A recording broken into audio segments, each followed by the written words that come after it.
안디옥 교회에서의 신나고 그리고 아름다운 믿음의 역사들이 일어나고 있는 그 한편 예루살렘에서는 암울한 소식이 그리고 암울한 기운이 풍기고 있었습니다. 1절입니다. 그때에 헤롯 왕이 손을 들어 교회 중에서 몇 사람을 해하려 하여. 왜 헤롯은 기독 신앙인들을 이렇게 핍박하려고 했을까요? 왜 살해하려고 했을까요? 보다 근본적인 질문을 하자면 왜 권력자들은 신앙인들을 탄압하고 폭력을 행사했을까요? 조선 후기 세도 정치로 정치 기강이 어려워지면서 전국 곳곳에 탐관 오리들이 득세하기 시작했습니다. 그들의 착취에 시달리던 농민들은 정치적 위안을 바라면서 그런 시대적 분위기 속에서 인간의 평등을 주장하는 천주교의 교리에 빠져들기 시작했습니다.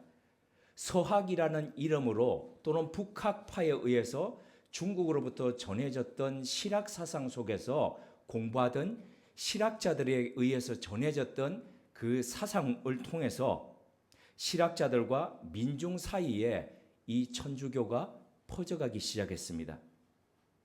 이에 권력층은 당시 사회의 통치 질서를 부정하고 그리고 위해한다고 생각해서 천주교가 널리 전파되는 것을 막으려고 여러 차례의 박해를 가했습니다.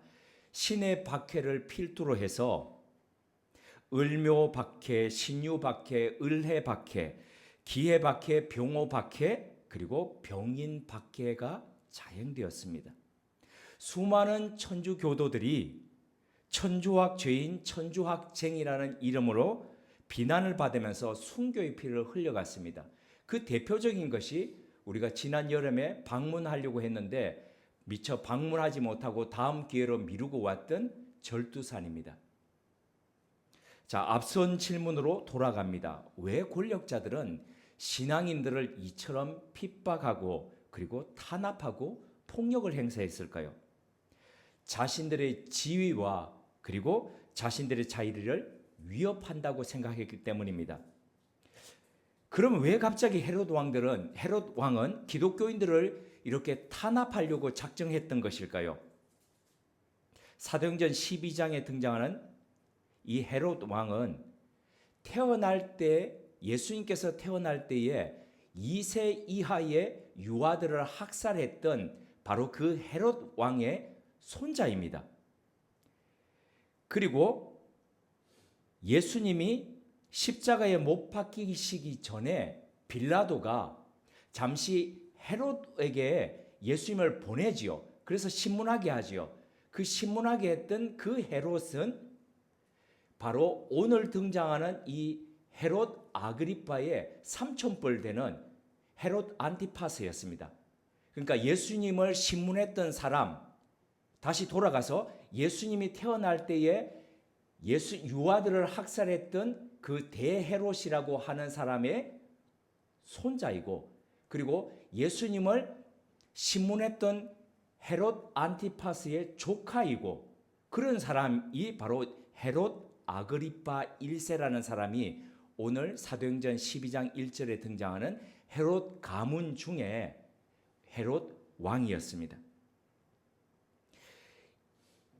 이 헤롯 아그리파 1세의 삼촌이었던 헤롯 안티파스, 그러니까 예수님을 신문했던 빌라도와 같은 시대에 같은 시기에 예루살렘과 그리고 사마리아 지역을 통치했던 분봉왕이었던 그 헤롯 안티파스는 이후에 로마에 의해서 밉보여서 잘못 정치를 한다고 해서 추방당했습니다. 축출당했습니다. 그리고 그 축출당하고 난 뒤에 로마가 새로 분봉왕을 세웠던 것이 당했던 헤롯 안티파스의 조카였거든요.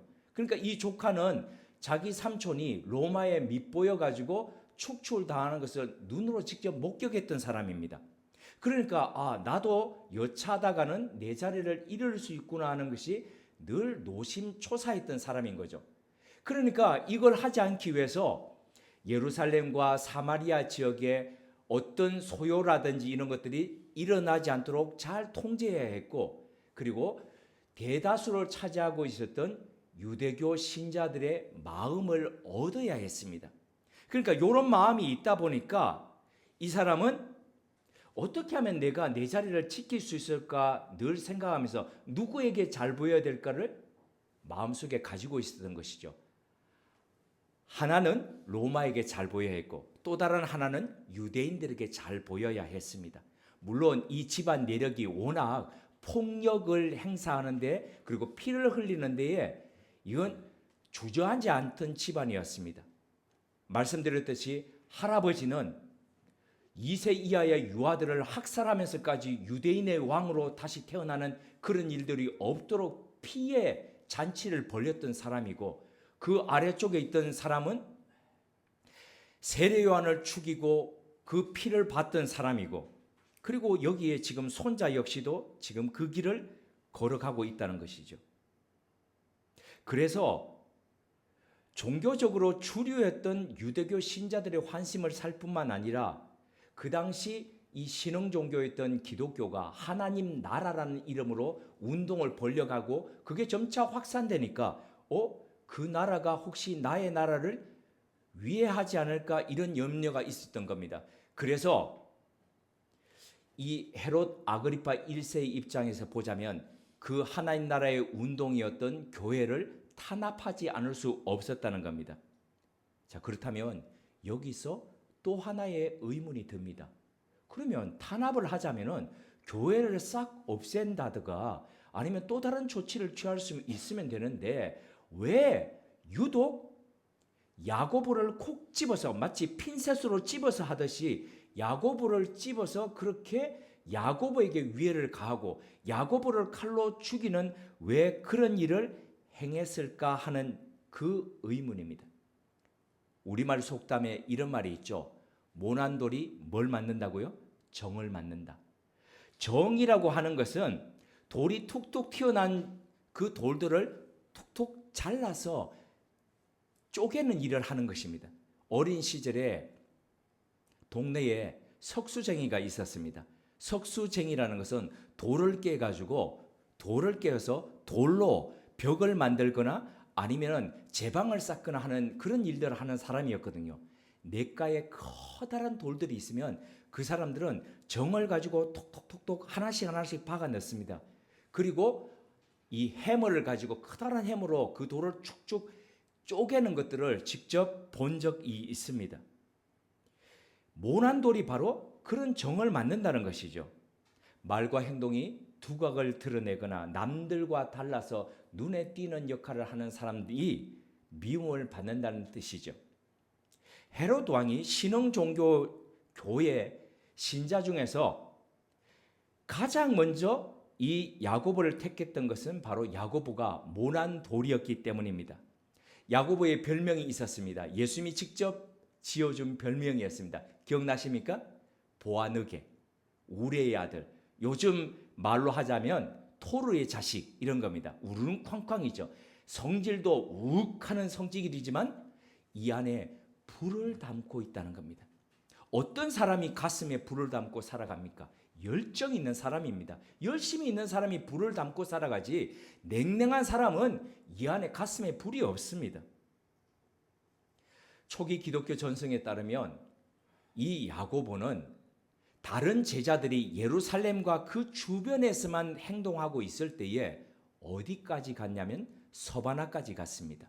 서바나는 오늘날 우리의 명칭으로 하자면 스페인입니다. 자, 서바나 그러면 사도들 중에서 누가 가장 가기를 원했던 곳입니까? 누가 그렇게 원했습니까? 사도 바울입니다. 내가 서바나까지 가야 하리라. 왜냐하면 그 당시 사람들의 세계관에서는 스페인이 자신들이 알고 있는 그 대륙의 저쪽 부분으로 끝이라고 생각했거든요. 그래서 내가 땅끝까지 복음을 전해야 되겠다고 생각했던 이 사도 바울의 입장에서는 스페인까지 그렇게 가기를 원해서 로마에 편지를 보냈던 것은 스페인으로 가기 위한 교두보를 마련하기 위해서였다는 거죠. 그렇게도 사도 바울이 가고 싶어 했던 스페인을 이 야고보가 혈혈단신으로 가서 복음을 전했다는 겁니다. 그리고 돌아왔는데 돌아와서 있던 그 야고보를 콕 집어내 가지고 헤롯 아그리파 1세가 차명을 가했다는 겁니다. 이보다 몇 년 전에 예루살렘 교회에서 순교당한 사람이 있죠. 누구입니까? 스데반 집사입니다. 스데반 집사는 민간에 의해서 돌 맞아서 죽었던 첫 번째 순교자였습니다.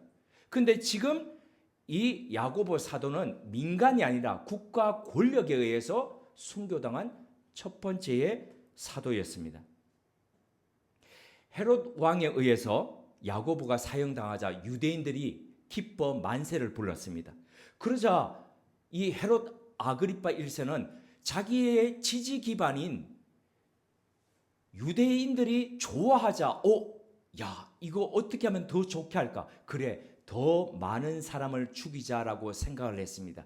그래서 그럼 그 다음으로 누구를 할까 생각했던 것이 예루살렘 교회 안에서 그 당시 수장으로 있던 이 베드로였습니다. 베드로를 잡아서 긴급 체포해 옥에 가두었습니다. 옥에 가두고 난 뒤에 아니 왜 옥에 가두어? 당장 죽이면 되지 생각하실지 모르겠지만 이때가 언제였습니까? 무교절. 그러니까 유대인의 가장 큰 명절이었던 우리말로 표현하면 설날입니다. 유월절이 있던 바로 그 기간이었기 때문에 명절을 지나서 죽이려고 옥에 가두었습니다. 그리고 시간이 지나서 이제 6월절이 지나고 난 뒤에 그 다음에 죽이려고 했는데 그런데 이 기간 동안에 아주 흥미로운 일이 일어났습니다. 대조적인 흥미로운 일이 일어났는데요. 어떤 일이냐면 헤롯 아그리빠가 그냥 베드로를 옥에다가 그냥 가두지 않았습니다. 옥에 넣었는데 성경을 보니까요. 두 다리에다가 쇠사슬로 묶었습니다. 착고를 채웠습니다. 그리고 그 옆에 같이 누구를 자게 했냐면 두 군인을 함께 자게 했습니다. 그리고 옥 밖에는 군인이 쌍으로 지키고요. 그리고 그 바깥에 또 감옥 바깥에 또 한 차례의 군인들로 지키게 했습니다. 그러니까 총 몇 차례의 지금 군인들이 지키고 있습니까? 세 차례, 세 군데로 지금 해서 지키고 있는 겁니다. 가장 측근에서 감옥 밖에서 제일 바깥에서 이렇게 지키고 있습니다. 삼중으로요. 얼마나 왕의 이 명령이 엄중했고 또 사안이 중대했는지 알 수 있을 겁니다. 그만큼 헤롯 왕은 이 내 정치 생명이 여기에 달려 있다 그렇게 생각했던 겁니다. 내일 날이 밝으면 사도 베드로도 헤롯 왕에 의해서 차명을 당할 바로 그럴 위기에 처해 있는데 교우들이 잠을 이룰 수가 있겠습니까? 내일이면 죽는데요. 명절이 끝나니까 내일 죽는다고 알고 있는데 잠을 잘 수가 있겠습니까? 교우들이 잠을 잘 수가 없었습니다. 그래서 다 모여가지고 어디에요? 마가의 집안에 모여서 그 120 성도가 모여서 오순절 성령 받기를 위해서 기도하던 그곳 장소에 모여서 그날도 밤을 새워서 교우들이 기도하고 있었습니다. 하나님 도와주십시오. 하나님 살려주십시오. 이러면서 온 성도들이 기도하기 시작했습니다. 그런데 사도행전은 아주 놀랄만한 대조적인 모습을 지금 보여주고 있습니다. 정작 감옥에 있던 베드로는 완전히 그냥 퍼져서 자고 있었습니다. 구인들 틈에서 발목에는 다 착고가 채워져 있는데 옥 밖에 있는 사람은 잠을 자지 못하고 지금 기도하고 있는데 옥 안에 있는 사람은 이게 지금 잠자면 안 되잖아요. 자기도 기도해야죠. 그런데 지금 편안하게 자고 있습니다. 얼마나 편안하게 잠을 자고 있었냐면 그를 구하려고 찾아왔던 천사가 야 일어나 하니까 못 알아듣는 겁니다. 그래서 어떻게 했습니까? 옆구리를 쳤습니다. 옆구리를 쳐가지고 제발 좀 일어나 이렇게 해가지고 일어나 가자라고 할 정도로 말해야 일어날 정도로 태평스럽게 잤다는 거죠. 자 그렇다면 베드로는 왜 이렇게 천하태평 나 몰라라 하고 잠을 자고 있었을까요? 왜 그랬을까요? 저는 두 가지 이유로 봅니다. 첫째, 바로 여기에 베드로의 믿음이 있습니다. 그는 두려움과 염려 그리고 살고 죽는 모든 문제를 예수님께 맡겼다는 거죠. 이전에 베드로는 예수님과 더불어서 3년을 같이 다녔습니다. 그분의 말씀을 듣고 그분이 일으키시는 기적을 보고 자신조차 직접 기적을 체험했습니다. 어디서 체험했습니까? 물 위를 걸었죠. 같이 걸었습니다. 체험했습니다. 그런데도 불구하고 그는 예수님을 3번이나 부인했습니다. 무엇 때문입니까? 두려움과 염려 때문이었습니다. 내가 죽을 수 있겠다는 염려 때문에 그는 예수님을 모른다고 했습니다. 사람이 두려움과 염려에 갇혀 있으면 하나님과 함께 걸어갈 수가 없습니다. 하나님과 함께 걸어가는 동행, 할라크가 되지 않으면 하나님의 역사를 경험하지 못하는 거죠. 두려움과 염려에 쌓여 있으면 그렇습니다. 영혼이 두려움과 염려의 포로가 되기 때문입니다. 이를 체험하고 깊이 깨달았던 베드로는 베드로전서 5장 7절을 통해서 믿음의 후배들에게 이렇게 권면했습니다. 너희 염려를 다 주께 맡겨라. 이는 그가 너희를 돌보심이라. 하나님이 주님께서 돌보신다는 겁니다. 주님이 돌보시기 때문에 너 염려 네가 갖고 있을 필요 없다는 겁니다. 베드로는 사람이 기본이 염려할 수밖에 없다는 것을 압니다. 그래서 염려하지 말아라고 하지 않습니다. 너의 염려를 맡기라는 겁니다. 네가 들고 있어봤자 그 소용없다는 겁니다. 너의 염려를 주님께 맡겨라. 그분이 네가 맡기는 그 염려를 받아주시면서 너의 앞길을 돌봐주실 것이라 이렇게 권면했다는 거죠. 왜요? 그가 직접 그렇게 체험했기 때문입니다. 이러한 맡김과 믿음이 베드로 하여금 내일이면 죽을 운명 속에서도 그냥 태평스럽게 잘 수 있게 했다는 겁니다. 두 번째입니다. 야고보 효과 때문입니다. 사도행전이 전하는 야고보의 순교는 참 민민합니다. 그냥 헤롯이 교회 중에 한 명을 죽였더라. 이렇게 그냥 넘어갑니다. 그냥 이런 일이 있었다라고만 그냥 하고 넘어가는 것 같습니다. 하지만 비록 성경이 이렇게 비록 담담하게 짧게 서술했을지언정 야고보가 남긴 믿음의 유산은 결코 작지 않았습니다. 결코 적지 않았습니다. 겁 많고 염려 많았던 베드로가 저토록 담대해진 것은 오순절 성령 강림 사건 때문일까요? 네, 맞습니다. 그러나 그것 때문만은 아닙니다. 이후 고넬료 사건이나 아니면은 안디옥 사건이 베드로에게 있었습니다. 어떤 사건이냐면 베드로가 안디옥에 가서 방문을 했습니다. 안디옥 교회가 막 융성하게 된다고 하니까 베드로가 가서 직접 봤습니다. 그 베드로가 가서 보니까 대부분 교인들이 어떤 교인들입니까? 이방인들이죠. 그래서 이방인들하고 자연스럽게 밥을 먹게 되었습니다. 그런데 그때 마침 소식이 들려왔습니다. 예루살렘에서 야고보가, 이때 야고보는 죽었던 순교한 야고보가 아니라 예수님의 친동생 야고보입니다. 그 야고보가 보낸 사람들이 도착한다는 이야기가 들렸습니다. 그러자 베드로가 불이 나게 먹던 자리에서 일어나서 뒷문으로 빠져나가 버렸습니다. 이걸 어떻게 아느냐? 다른 데 아무 데도 기록되어 있지 않은데 갈라디아서 2장 12절에 사도 바울이 갈라디아 교회에 보내는 그 편지 속에 내가 그때 게바, 그러니까 베드로를 내가 면책했다라고 이야기를 하고 있습니다. 당신이 어떻게 믿음의 사도라고 하면서 당신의 믿음과 실제 행동이 그렇게 다를 수 있냐? 그런데 베드로는 왜 그렇게 행동했을까요? 두려웠기 때문입니다. 혹시나 나의 행동이 예루살렘 교회에 가서 다르게 비칠까? 그게 염려되었던 그것 때문에 슬그머니 빠져나갔다는 것이죠. 자, 성령 받고 난 뒤에도 베드로는 이런 마음이 있던 사람이었습니다. 그런데 그런 그가 태평할 수 있었던 것은 야고보가 당당하게 순교당함을 지켜보았기 때문입니다. 주님을 향한 사랑과 믿음으로 끝까지 주님의 제자로 살다 죽음을 맞이하는 그 숭고한 모습을 보고 그도 물들어갔던 것입니다. 이렇게 한 사람의 믿음의 행위는 다른 사람을 물들입니다. 다른 사람을 부추깁니다. 다른 사람을 격려합니다. 응원합니다. 제 후배네 가정에 아들만 셋이 있습니다. 이런 말이 있죠. 아들 둘이 있으면 뭐 한다고요? 천국 간다고요. 그만큼 아들 둘 키우기가 힘들다는 아마 그런 말 때문일 겁니다. 근데 아들 셋이 있으니까 이 사람들은 아마 천국 가서도 굉장한 상급을 받을 거라고 제가 그렇게 농담합니다. 첫째가 고등학교 내내 게임에 빠져서 살았습니다. 완전히 중독이었습니다. 엄마가 교육학 박사이고 고등학교 선생님입니다. 그런데도 불구하고 통제불능이었습니다.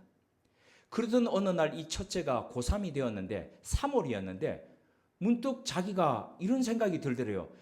게임을 열심히 막 하려고 그날도 그러는데 야, 내 인생 이렇게 하다가 이렇게 끝나겠네? 죄송합니다. 그 아이의 표현에 의하면 이랬다고 합니다. 내 인생 이러다가 쪽나겠네? 이렇게. 그래서 그러면 어떻게 다르게 살려면 어떻게 해야 되지? 공부해야 되겠네? 이런 생각을 했다는 겁니다. 그래서 그때부터 이 친구가 공부를 했는데 고3 3월부터 수시 갈 수 있겠습니까? 못 갑니다. 그 전까지 전교에서 뒤에서 요 몇 번째로 놀았다고 합니다. 수시를 갈 수가 없죠. 그래서 전략을 세운 겁니다. 그래, 수능을 봐자. 수능을 잘 보자. 그때부터 공부를 해가지고 놀랍게도 서울에 있는 D대학을 갔다고 합니다. D대학을 갔는데 엄청 잘한 거죠. 학교에서도 놀랬다고 합니다. 야, 네가 전교에서 뒤에 있던 네가 서울에 있는 D대학을 가? 근데 이 친구가 D대학을 가서 들어갔다가 이런 생각을 또 했다고 합니다.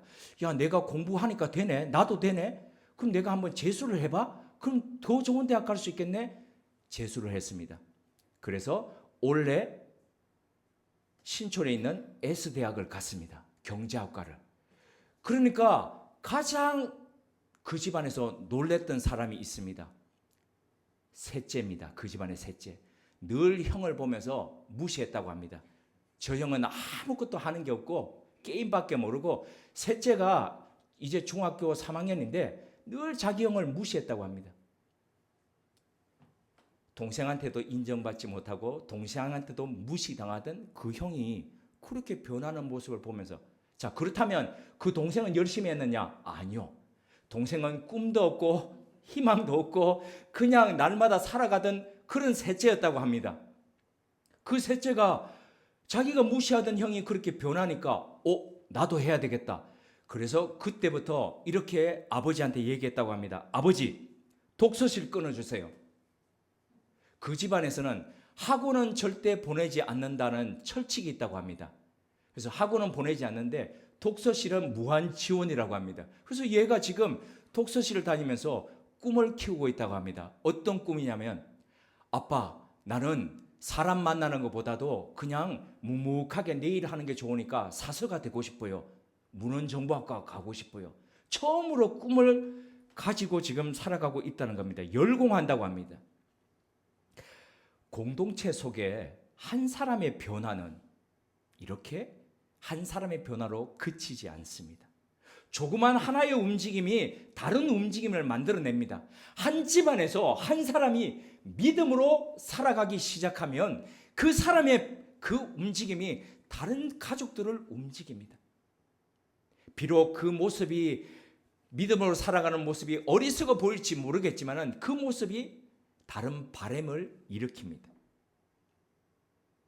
한 사람의 믿음의 행위가 결국 베드로로 이어지고 수많은 초기 교우 사람들의 가슴 속에 믿음의 바람을 일으켰습니다. 저는 이것이 바로 야고보 효과라고 봅니다.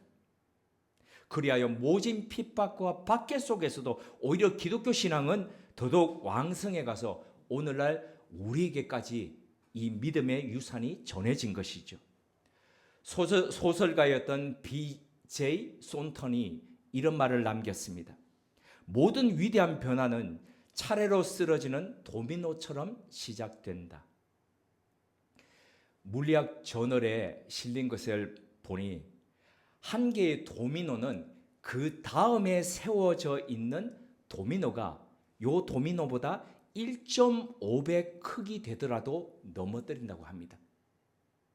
그러니까 요 도미노가 내가 세운 첫 번째 도미노가 5cm 된다고 하면은 몇 cm까지 넘어뜨릴 수 있다는 겁니까?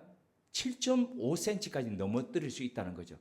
그러면 그 다음 도미노는요, 7.5cm에 1.5배. 그래서 한 과학자가 그 샌프란시스코 과학관에 있던 한 물리학자가 합판으로 도미노 8개를 만들어 가지고 실험을 했습니다. 그 실험이 유튜브 영상에 나와 있더라고요. 처음 5cm에 불과했는데 그 다음 7.5cm, 그 다음 이런 식으로 8개를 만들었는데 마지막 8번째가 1.5배, 1.5배, 1.5배 하다 보니까 90cm, 그러니까 1m에 가까워졌다는 겁니다. 톡 5cm를 넘어뜨리니까 퉁퉁퉁 하더니 마지막 8번째 1m에 가까운 도미노가 쿵 하고 넘어지더라는 겁니다. 이 도미노의 원리를 수학자들은 기하급수의 원리라고 합니다. 1.5배 계속 1.5배로 하기 때문에. 그래서 15cm로 시작된 것이 18번째에 이르면은 어디까지 커지냐 하면 에펠탑 크기까지 커지게 됩니다. 그리고 그것이 57번째가 이르면은 지구에서부터 달까지 다리를 놓을 수 있을 정도로 그렇게 어마어마해진다는 겁니다. 57번째, 57만 번째가 아니라요. 그런데 이런 위대한 역사가 어디서부터 시작합니까? 5cm 되는 곳에서부터 출발한다는 겁니다.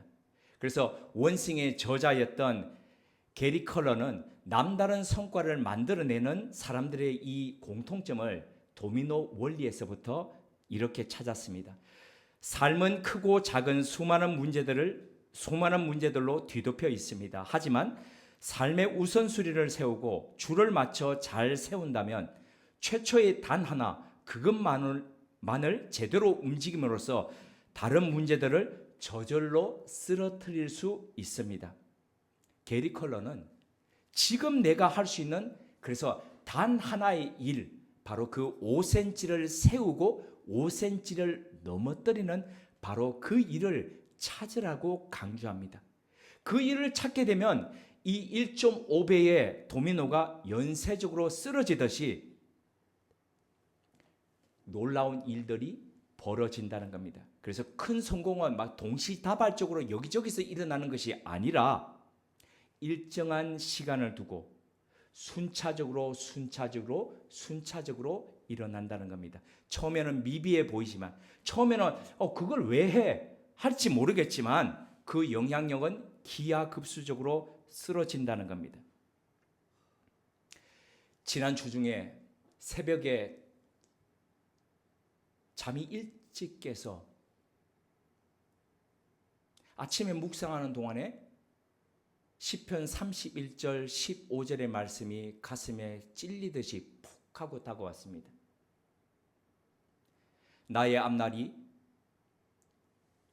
주의 손 안에 있사오니, 나의 앞날이 하나님의 손 안에 있사오니 하는 바로 다윗의 고백입니다. 사울 왕에게 쫓기면서 여기서 도망가고 저기서 도망가고 그렇게 살아갈 때에 다윗이 했던 그 고백은, 다 사울은 나를 죽이려고 오늘도 저렇게 추격대를 가지고 나를 쫓아오고 그럴지 모르겠지만은 나의 앞날은 누구 손 안에 있다는 겁니까? 하나님의 손 안에 있다고. 그래서 사람들은 이거 하면 안 돼, 여기서 하면 안 돼, 여기는 사람들이 적어, 여기는 안 돼. 제가 어제요 탈북 학생들 모임에 가서 특강을 하고 왔습니다. 공사 와중에 오라고 그래서 특강을 갔는데, 그 중에 탈북 학생들을 돕는 나이 드신 한 간사님을 만났는데, 그 간사님이 자신이 개포동에 살면서 두 아이를 여기 언남중학교, 언남고등학교에 보냈다고, 뜻이 있어서 보냈다라고 하면서 저한테 이런 얘기를 했습니다. 언남이 무슨 뜻인 줄 알아요? 그러더라고요. 언남이 무슨 뜻입니까? 제가 물었습니다. 우리는 언제 강남이 되나? 언남. 네. 그래서 가슴에 팍 다가오는 겁니다. 강남인데 강남 같지 않은 곳. 이런 곳에서 되겠냐? 남들이 안 된다, 안 된다. 그렇지. 언제 강남이 되나? 그럴지 모르겠지만 주님 그렇습니다.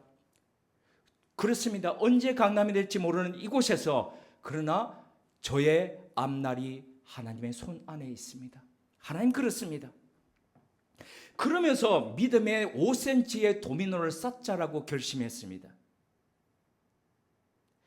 삶의 여러 도미노를 세워가는 시간 동안 우리는 일이 일어나는 데에 따른 그 시간들이 있어야 합니다. 그래서 기다려야 합니다. 인내해야 합니다. 우선순위를 정하고 하나하나씩 고민하면서 집중해야 합니다.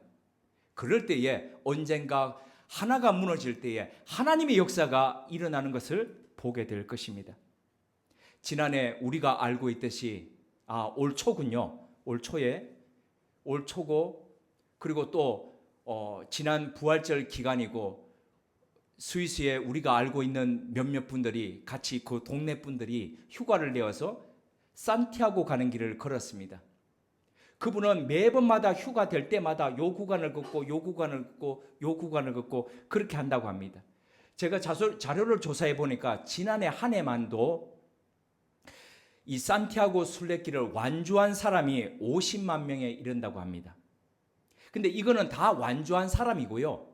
구간을 걷는 사람을 다 합치면은 이 산티아고 가는 길은 매년 600만 명에 이른다고 합니다.